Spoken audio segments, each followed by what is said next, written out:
नमस्ते, आदाब, सत श्री अकाल, अस्सलाम वालेकुम। स्वागत है आप लोग का मेरे यूट्यूब चैनल पर। आज हम बात करेंगे रणवीर अलाहाबादी के बारे में।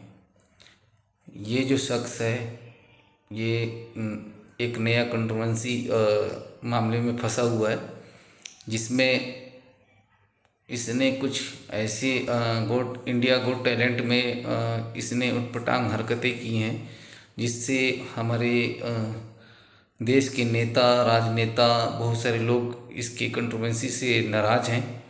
जिसमें इसने ऐसे ऐसे अपशब्द का इस्तेमाल किया है, टिप्पणी किया है, जिसे आप सुन भी नहीं सकते। फैमिली के बीच में बैठ कर के बातें भी नहीं हो सकती, या ना ही हम किसी से ये बातें फैमिली में किसी से शेयर कर सकते हैं, डिस्कस कर सकते हैं। तो इसने क्या कहा है और महाराष्ट्र के सीएम इसके बारे में क्या बोले हैं, चलिए हम आपको दिखाते हैं और न्यूज़ के माध्यम से सुनाते हैं कि हमारे महाराष्ट्र के सीएम क्या बोले हैं, इस पर एक्शन लेते हैं या नहीं लेते हैं, क्या करते हैं। इंडियाज गॉट टैलेंट का एक क्लिप सोशल मीडिया पर बड़ा वायरल हो रहा है, जिसमें फेमस यूट्यूबर रणवीर अलाहाबादिया देखे जा सकते हैं। उनका एक सवाल है जिसको लेकर बहुत सारे लोग सोशल मीडिया पर आपत्ति जता रहे हैं। मेरे साथ में विकास यहाँ पर मौजूद है न्यूज़ रूम में। बहुत सारे लोग इसको लेकर कह रहे हैं कि ऐसी एक मर्यादा होनी चाहिए जो आप बोल रहे हैं, जो सवाल उन्होंने किया है। क्या है ये पूरा मामला? देखिए, आज जब हम ये वीडियो रिकॉर्ड कर रहे हैं 10 फरवरी का दिन है, लेकिन ये एपिसोड जिसकी चर्चा हो रही है, जिसके क्लिप्स वायरल हो रहे हैं, ये 8 तारीख को रात 9 बजे अपलोड किया गया। और ये समय रैना का एक चैनल है, समय रैना के नाम से चैनल है। इंडियाज़ गॉट टैलेंट नाम से वो अपना एक शो करते हैं और उसमें एपिसोड आते रहते हैं, एपिसोड दर एपिसोड हर हफ्ते आते रहते हैं। लेकिन ये जो एपिसोड है ये अभी पब्लिक डोमेन में नहीं है, ये सिर्फ मेंबर्स ओनली के लिए। मतलब यूट्यूब पर अलग अलग मोड होते हैं, अगर आप सब्सक्राइब करते हैं, उनका चैनल ज्वाइन करते हैं तो पैसे देते हैं तो आपको अर्ली एक्सेस मिलता है ऐसे कंटेंट का। तो ये वहाँ से जब लोगों ने देखा और उसके बाद उसके क्लिप वायरल हुआ। अब उस क्लिप में क्या है? उस क्लिप में यूट्यूबर रणवीर अलाहाबादिया एक कंटेस्टेंट से पूछ रहे हैं। दरअसल ये पूरी बातचीत शुरू होती है, उस कंटेस्टेंट से पूछा जाता है। उसमें बहुत सारे कंटेस्टेंट लिखते हैं अपने बारे में कि अपने बारे में कोई अच्छी बात बताइए या ख़राब बात बताइए। तो उसमें उस कंटेस्टेंट ने लिखा था कि मुझे गे लोगों से नफ़रत है। तो यहाँ से वो पूरी बातचीत शुरू हुई। उसके बाद कुछ आपत्तिजनक और सवाल हुए, जो हम थोड़ा सा सेंसरशिप को मानते हैं, तो हम यहाँ पर वो सवाल भी हम जिक्र नहीं कर रहे। सोशल मीडिया की ऑडियंस सब जानती है। लेकिन इन सब के बीच एक बहुत ही विभत्स कहेंगे उसको, जिस तरीके से सवाल पूछा गया ना, उस कंटेस्टेंट से पूछा जा रहा था कि आप अपने माता पिता को इंटीमेट होते देखना चाहेंगे, देख सकते हैं। और उसके आगे वो ऐड करते हैं कि क्या आप उन्हें ज्वाइन करेंगे। सबसे ज़्यादा ऑब्जेक्शन जो सोशल मीडिया पर लिया जा रहा है वो इस बात पर लिया जा रहा है। और आपको इंटरेस्टिंग चीज़ बताऊं, ये वाला हिस्सा मेंबर ओनली से भी हटा दिया गया है, यानी इसको भी डिलीट कर दिया? इसको मेंबर ओनली में जो एपिसोड था वहाँ से भी उतना पोर्शन डिलीट कर दिया गया है। लेकिन बाकी और सारी चीज़ें, जिस तरीके की अभद्र भाषा, चुकी है शो ही इस तरीके की भाषा के लिए जाना जाता है। और इसमें 90 सेकंड का एक समय होता है, उसमें आपको अपना टैलेंट दिखाना होता है। उसके बाद जजेस कमेंट करते हैं। बेसिकली जिस तरीके से जजेस बात करते हैं, कंटेस्टेंट बात करते हैं, वही जो है जो भाषा है उसकी, उस पर सबसे बड़ा ऑब्जेक्शन है। इस एपिसोड में अपूर्वा मखीजा, ये भी एक इंस्टाग्रामर हैं और काफ़ी फेमस इन्फ्लुएंसर हैं, ये भी पहुंची थी। आशीष चंचलानी मौजूद थे। रणवीर अलाहाबादिया की तो हम बात ही कर रहे हैं, उनको नेशनल क्रिएटर्स अवार्ड से नवाजा गया। प्रधानमंत्री नरेंद्र मोदी ने उनको अवार्ड दिया है। सबसे ज़्यादा ऑब्जेक्शन यही हो रहा है।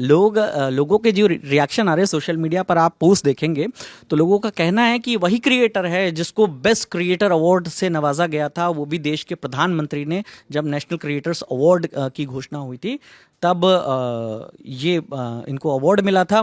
और ये किस तरीके की भाषा का इस्तेमाल करते हैं। हालांकि आप अगर रणवीर अलाहाबादिया को देखेंगे, एक पॉडकास्ट प्रेजेंटर हैं और अलग अलग तमाम बड़े नेताओं के इंटरव्यू इन्होंने किए हैं, जिन हाँ कैबिनेट मिनिस्टर्स कुछ कुछ ऐसे नेता हैं जो मीडिया में आपको इंटरव्यू नहीं दिखेंगे, लेकिन वहाँ उनके पॉडकास्ट चैनल पे आके वो बात कर रहे होते हैं, वो सेलिब्रिटी हो, लेकिन वहाँ तक उनका मजाक उस संदर्भ में उड़ाया जाता था कि वो जिस तरीके के सवाल करते थे, उनके नॉडिंग के अंदाज पे वो एक लोग मज़े लेते थे, जो क्रैक करते थे उनके किस तरीके के सवाल है कि आपने कभी भूत देखे हैं, उनसे डर लगता है, मरने के बाद क्या होता है, इस तरीके की बातें, वो सब एलियंस आएंगे, एलियंस होते हैं क्या, इस तरह के जब सवाल होते थे तो वो उस वजह से चर्चा में थे। लेकिन ऑडियंस ने भी पहली बार रणबीर इलाहाबादिया का ये वाला वर्जन देखा है जिसमें वो इस तरह आपत्तिजनक शब्दों का इस्तेमाल कर रहे हैं, और आपत्तिजनक ही नहीं, बहुत ही गैर जिम्मेदाराना तरीके से। जी इसको डार्क कॉमेडी कहते हैं। डार्क कॉमेडी का एक फॉर्मेट है, लेकिन ये डार्क कॉमेडी की श्रेणी में भी नहीं आता है, ये फूहड़ता की श्रेणी में आता है।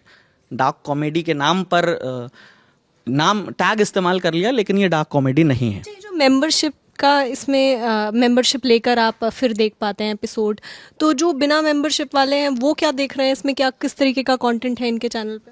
देखिए लेटेंट, जैसे मैंने कहा, एक फॉर्मेट है, जैसे इंडियाज़ गॉट टैलेंट हमने देखा था, वहाँ भी लोग टैलेंट दिखाते थे, तो यहाँ पर 90 सेकंड देते हैं। मतलब इनका कहना है कि ऐसे लोग आएँ जिनके अंदर टैलेंट तो है लेकिन वो दिखा नहीं पाते, और कहीं उन्हें प्लेटफॉर्म नहीं मिलता। हालांकि उसका भी एक प्रोसेस है, ऑलरेडी स्क्रूटनी होती है, कुछ इंटरव्यूज़ होते हैं, उसके बाद फाइनली एक लेवल पे ऑडिशन होते हैं और फाइनली फिर वो स्टेज पर आके देखते हैं। तो जिसके अंदर जो टैलेंट है, कोई रैप करता है, कोई गाता है, कोई पोइट्री लिखता है, तो फिर उस पर जो जिस अंदाज में जजेस सवाल करते हैं, कंटेस्टेंट का मजाक उड़ाते हैं, वो रंग के आधार पर, व्यक्ति के नाम या सरनेम, व्यक्ति कहाँ का रहने वाला है उसके आधार पर, या कंटेस्टेंट भी कई बार ऐसे आते हैं, जैसे आप अगर जिनका जिक्र कर रहे थे, एक क्रिएटर अपूर्वा मखीजा।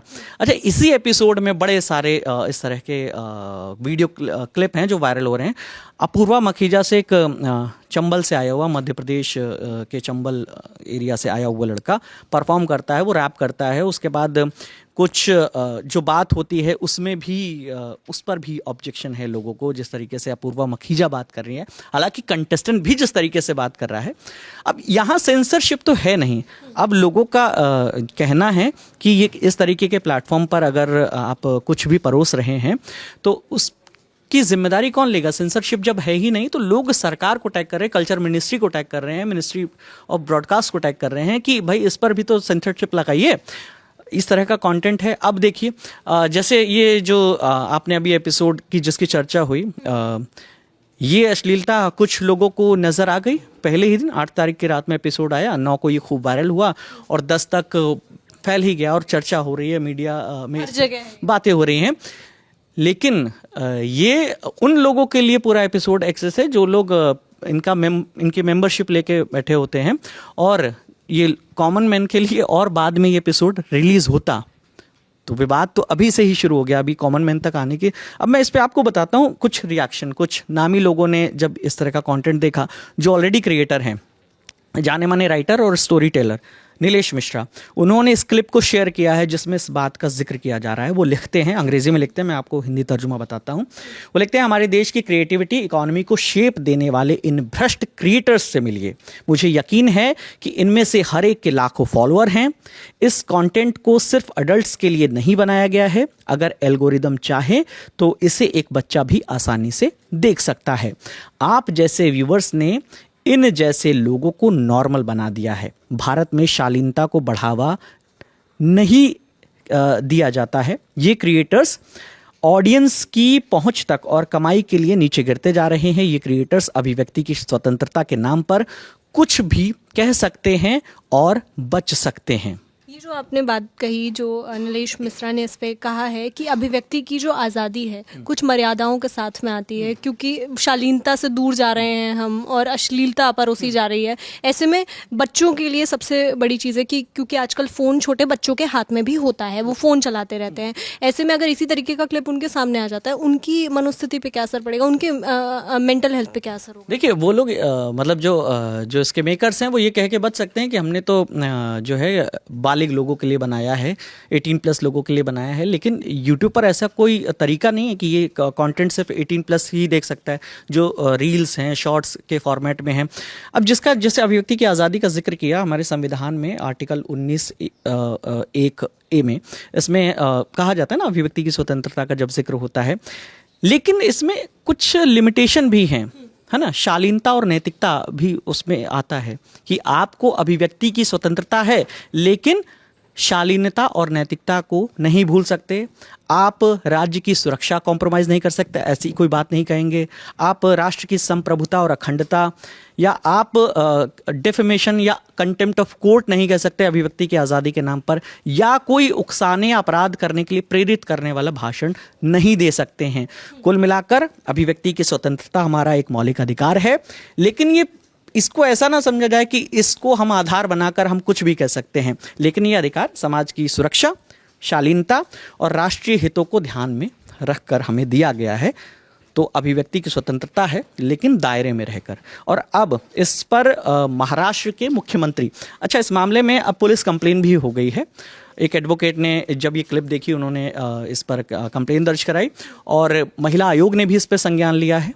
आपको मैं सुनवाता हूँ। महाराष्ट्र के मुख्यमंत्री देवेंद्र फडणवीस ने जब उनसे पत्रकारों ने पूछा कि सर इस तरह का एपिसोड वायरल, इस तरह की भाषा है, तो इस पर आपका क्या कहना है, तो उन्होंने कहा कि मैंने अभी तक वो क्लिप देखी नहीं है, लेकिन आप लोग जिस तरीके से बता रहे हैं कि उसमें अगर मर्यादा लांघी गई है तो ज़रूर एक्शन होगा। अभिव्यक्ति की स्वतंत्रता को हल्के में नहीं लिया जा सकता, महाराष्ट्र के मुख्यमंत्री का कहना है। एक बार बाइट सुनवाते हैं हम। मुझे भी इसकी जानकारी मिली है, मैंने अभी तक उसको फर्स्ट हैंड देखा नहीं है, लेकिन बहुत भद्दे तरीके से कुछ चीज़ों को कहा गया है, प्रेजेंट किया गया है, ऐसा मुझे भी पता चला है, जो बिल्कुल गलत है। फ्रीडम ऑफ स्पीच सभी को है, लेकिन हमारी फ्रीडम वहाँ समाप्त हो जाती है जब हम किसी और के फ्रीडम पर इंक्रोच करते हैं, और इस प्रकार का इंक्रोचमेंट ठीक नहीं है। मुझे ऐसा लगता है कि अभिव्यक्ति, इसकी भी कोई मर्यादाएं हैं। हमारे समाज में हमने अश्लीलता के भी कुछ नियम तैयार किए हैं, अगर उनको कोई पार करता है तो ये बहुत गलत बात है। अगर ऐसी कोई बात होती है तो उसके ऊपर कार्रवाई। बहुत शॉकिंग है वो वीडियो, और मुझे लगता है चाहे महिला हो या पुरुष, इस प्रकार के भद्दे मजाक सोसाइटी इसको कभी भी एक्सेप्ट नहीं करती, और ना ही ये एक्सेप्टेबल है। एक माँ के उसके ऊपर जोक करना या किसी विमेन की बॉडी के ऊपर जोक करना, चाहे वो लड़की हो या लड़का, अच्छा नहीं लगता, और कहीं ना कहीं दिखाता है कि किस तरह से ये मॉरली डाउन जा रहा है जो आज का जो युवा है। और इस तरह के भद्दे मजाक मुझे लगता है बाकियों को भी असर करते हैं जो इसी तरह की क्रिएटिव चीजों में लगे हैं, चाहे वो स्टैंड अप कॉमेडी हो या कुछ हो। एक हद तक ठीक लगता है, इतने गंदे मजाक ठीक नहीं लगते। मैंने अभी वो NCW चेयरपर्सन को वो वीडियो फॉरवर्ड किया है कि उस पर एक्शन लिया जाए। देखिए, महाराष्ट्र के मुख्यमंत्री ने भी कहा है कि जो अभिव्यक्ति है की स्वतंत्रता है उसको हल्के में नहीं लिया जा सकता, यानी जो हमारे पास रेस्ट्रिक्शंस हैं कि हम एक शालीनता के साथ में बात करें, वो यहाँ पर आ जाती है। और भी इस पर बहुत सारे व्यूअर्स के और बहुत सारे सेलिब्रिटीज़ के इसमें कमेंट्स आए हैं। देखिए, बैक टू बैक आते जा रहे हैं। अभी जो ताज़ा हमारे पास है हम वो बताते हैं। ये मनोज मुंतशिर हैं, लिरिसिस्ट हैं, राइटर हैं। वो लिखते हैं, उन्होंने भी वही क्लिप शेयर की गई है जिसमें माता पिता को लेकर एक टिप्पणी की गई है कंटेस्टेंट, जैसा कि हमने पहले भी बताया। वो लिखते हैं कि ये कॉमेडी का वो स्तर है जिसने मानवता का स्तर गिरा दिया है। कोविड से ज़्यादा खतरनाक वायरस हमारे मोबाइल फ़ोन्स में आ गए हैं। ये पिशाच जो हमारी आने वाली पीढ़ी को संस्कार विहीन करने का संकल्प ले चुके हैं। पेरेंट्स के लिए ये अलार्म है, जाग जाइए वरना आपके बच्चे और अपने महान राष्ट्र का सर्वनाश हम अपनी आंखों से देखेंगे। और ministry of information and broadcast को टैग करते हुए लिख रहे हैं कि इस पैनल में जो भी महानुभाव हैं इनके विरुद्ध तुरंत कार्रवाई की जाए। आप लोग सिर्फ ये पोस्ट पढ़कर रुक गए, आवाज़ नहीं उठाई, तो आप भी पतन के जिम्मेदार होंगे। मतलब उनका ये भी कहना है कि इसके लिए वो दर्शक भी जिम्मेदार हैं और वो लोग भी जिम्मेदार हैं जिनके सामने से गुजरा, और उन्होंने कहा कि ठीक है, चलता रहता है। उनका कहना है कि आवाज़ उठाएं और अपना विरोध दर्ज कराएं। और इसके अलावा यहाँ पर महिला आयोग की तरफ से भी एक रिएक्शन आया है, वो भी मैं आपको बता देता हूँ। उन्होंने जो भी ये जो वीडियो क्लिप सामने आई है, बेसिकली अपूर्वा मखीजा वाला जो कंटेंट था और जो पेरेंट्स को लेकर टिप्पणी की गई है, उसमें भी महिला आयोग की तरफ से आपत्ति जताई गई है। अच्छा, इसमें आपने जो नाम बताए थे, समय रैना के अलावा आशीष चंचलानी, जसप्रीत सिंह, ये भी एक कॉमेडियन है, अपूर्वा मखीजा जिनको रेबल किड के नाम से इंस्टाग्राम की जनरेशन जानती है, और रणवीर इलाहाबादिया है। अच्छा, इस पूरे वीडियो में जो करीब 1.25 घंटे का वीडियो है, आप देखेंगे आशीष चंचलानी कोई भी ऐसा शब्द नहीं बोल रहे कि जिस पर कोई ऑब्जेक्शन हो। मतलब समय रैना तो डार्क कॉमेडी के लिए जाने जाते हैं, लेकिन डार्क कॉमेडी की आड़ में बहुत सी चीज़ें वो कह देते हैं। अभी हमने हाल ही में उनको केबीसी के एपिसोड में देखा था, अमिताभ बच्चन के सामने थे। वहाँ तक की जो कॉमेडी थी वो एक उसको कॉमेडी कहा जा सकता है, और जिस तरीके का ह्यूमर है उनके अंदर, वो वहाँ तक तो सामान्य है। आशीष चंचलानी से भी सीखा जा सकता है, वो भी पैनल में बैठे हुए थे, लेकिन किसी भी कंटेस्टेंट के जवाब में जब कोई परफॉर्म कर रहा था या जब कोई बात कर रहे थे, वो कोई ऐसा शब्द उनके ज़बान से नहीं निकला। पर इसमें मेरे दिमाग में एक सवाल ये भी आ रहा है, क्योंकि आशीष चंचलानी भी वहाँ पे बैठे हुए थे और उस पैनल में थे जहाँ पर इस तरीके की बातें हो रही हैं, तो अकाउंटेबिलिटी तो उनकी भी आती है, रिस्पॉन्सिबल तो वो भी होते हैं क्योंकि आप वहाँ पर बैठे हैं। बिल्कुल होते हैं। उन्होंने कोई ऑब्जेक्शन नहीं लिया, इस बात पर भी लोग उन्हें ट्रोल करेंगे, क्योंकि ठीक है आपने नहीं बोला, लेकिन जो लोग बोल रहे थे कोई टोका नहीं। अमूमन तो जो शो का होस्ट होता है उसी की जिम्मेदारी होती है कि अगर आपके शो पर कुछ ऐसा कंटेंट जा रहा है जो नहीं जाना चाहिए, जिसकी भाषा अमर्यादित है, संसदीय भाषा है, तो आपको टोका जाना चाहिए। बीजेपी के एक नेता की भी प्रतिक्रिया आई है। बीजेपी के नेता हैं राम कदम, वो लिखते हैं कि माँ बाप साक्षात ईश्वर का स्वरूप होते हैं, उनके खिलाफ ऐसी टिप्पणियां बर्दाश्त नहीं की जाएंगी। माँ बाप के प्रति घिनौने शब्दों का प्रयोग करने वाला यूट्यूबर, आगे उनकी भाषा भी थोड़ी असंसदीय है तो मैं आगे की लाइन बताता हूँ, उनके खिलाफ कड़ी कानूनी कार्रवाई भी होगी, ऐसा उन्होंने आश्वस्त किया है, ट्वीट किया है। महुआ मांझी झारखंड मुक्ति मोर्चा की सांसद हैं, उन्होंने भी कहा कि ये सिर्फ एक पब्लिसिटी स्टंट है। कुछ समय पहले इनको पीएम से पुरस्कार मिला था, उन्हें कम से कम इसका तो सम्मान कर लेना चाहिए था। माता पिता और बच्चों के बीच का रिश्ता बहुत पवित्र होता है, उस पर इस तरह की अश्लील टिप्पणी करना स्वीकार्य नहीं है। सख्त कार्रवाई होनी चाहिए, संबंधित मंत्रालय को इस पर कार्रवाई करनी चाहिए। तो लीगल एक्शन के लिए रणवीर इलाहाबादिया को तैयार अब हो जाना चाहिए, उनके खिलाफ एक लीगल एक्शन होगा। कंप्लेन दर्ज हो गई है। जब एडवोकेट से पूछा गया कि आपने कंप्लेन दर्ज कराई है, क्या मेकर्स को भी नोटिस भेजा है, उन्होंने कहा हमारी जिम्मेदारी उनको नोटिस भेजना नहीं है, हमने पुलिस कंप्लेन करा दी, अब पुलिस को आगे एक्शन लेना है। कंप्लेन हो गई है, अब इस मामले में पुलिस आगे जाएगी। वो कंप्लेन में क्या कहा गया है, मैं आपको 1 मिनट रुकेंगे तो मैं वो भी बताता हूँ।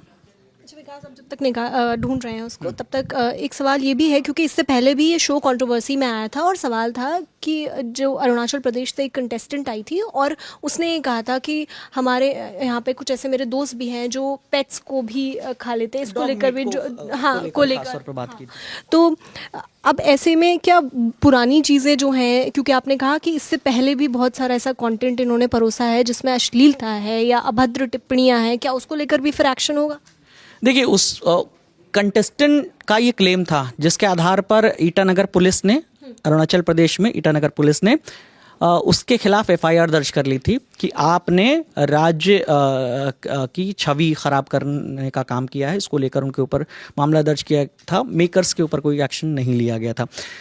इनके जितने भी इंडियाज़ गॉट टैलेंट के एपिसोड हैं, उससे कहीं ना कहीं कंट्रोवर्सी क्रिएट होती है। हर एपिसोड में किसी ना किसी चीज़ पे बात होती ही है। इस तरीके का शो का फॉर्मेट रखा हुआ है कि जो भी बात निकलती है वो विवादित होती है, उसके बाद चर्चा होती है, कंप्लेन होती है, तो ये तमाम चीज़। इस तरीके की पहले भी मांग उठती रही है कि जो यूट्यूब पे या सोशल मीडिया पर जो कंटेंट जाता है उस पर भी सेंसरशिप होनी चाहिए। Ministry of information and broadcasting उसको लेकर भी सेंसरशिप लेकर आए। क्या जिस तरीके का अब ये मामला सामने आया है, लगता है आपको कि आगे इस पर कड़े कदम उठाए जाएंगे और कोई एक्शन होगा?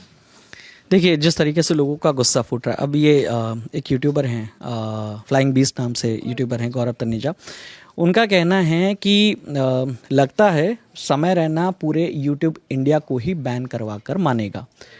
गौरव तनेजा के अलावा और भी कई यूज़र्स हैं जिन्होंने इस तरीके का कमेंट किया है।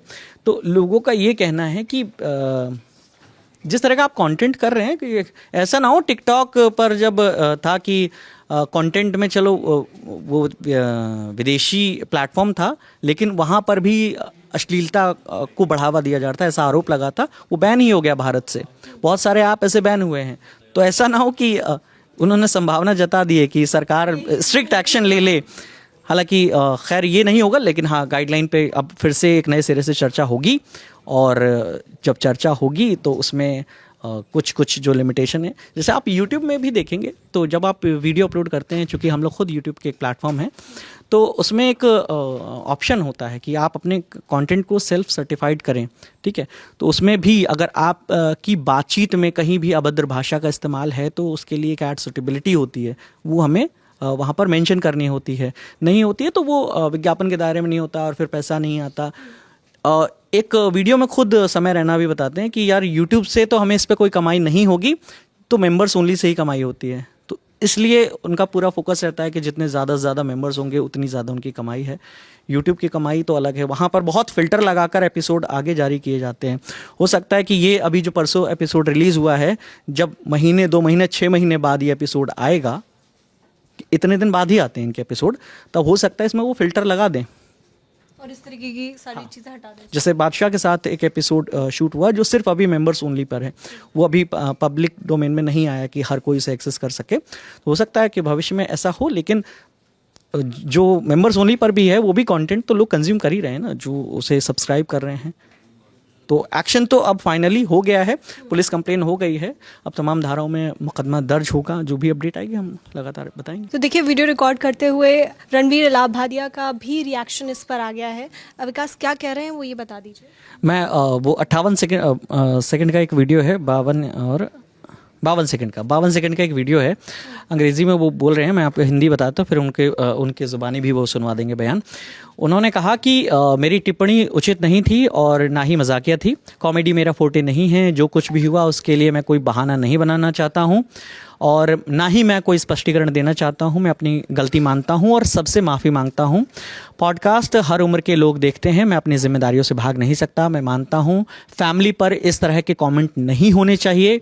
मैं अपनी गलती से सीख लूँगा और आगे से अपने प्लेटफॉर्म पर बेहतर और साफ़ सुथरा कंटेंट देने का प्रयास करूँगा। मैं इंडियाज़ गॉट लेटेंट शो के आयोजकों से वीडियो से आपत्तिजनक टिप्पणियों को हटाने का अनुरोध करता हूँ।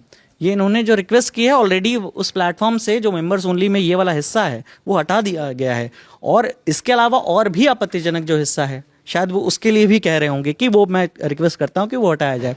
अब एक बार मैं यहाँ पे हम उनका बयान भी सुनवाते हैं। My comment wasn't just inappropriate, it wasn't even funny. Comedy is not my forte. I'm just here to say sorry. Many of you asked if this is how I wish to use my platform, and obviously this is not how I wish to use it. I'm not going to give any context or justification or reasoning behind whatever happened. I'm just here for an apology. I personally had a lapse in judgment. It wasn't cool on my part. The podcast is watched by people of all ages. Don't want to be the kind of person that takes that responsibility lightly. And family is the last thing that I would ever disrespect. Need to use this platform better. That's been my learning from this whole experience. I promise to just get better. I've asked the makers of the video to remove the insensitive sections from the video. And all I can say in the end is, I'm sorry. I hope you can forgive me as a human being. तो हमने आपको update दिया कि इस पूरी controversy में क्या action आगे हो सकता है और क्या क्या रिएक्शंस इसके ऊपर आ रहे हैं। न्यूज़ रूम में हमारे साथ विकास जी मौजूद थे और मैं श्रुतिका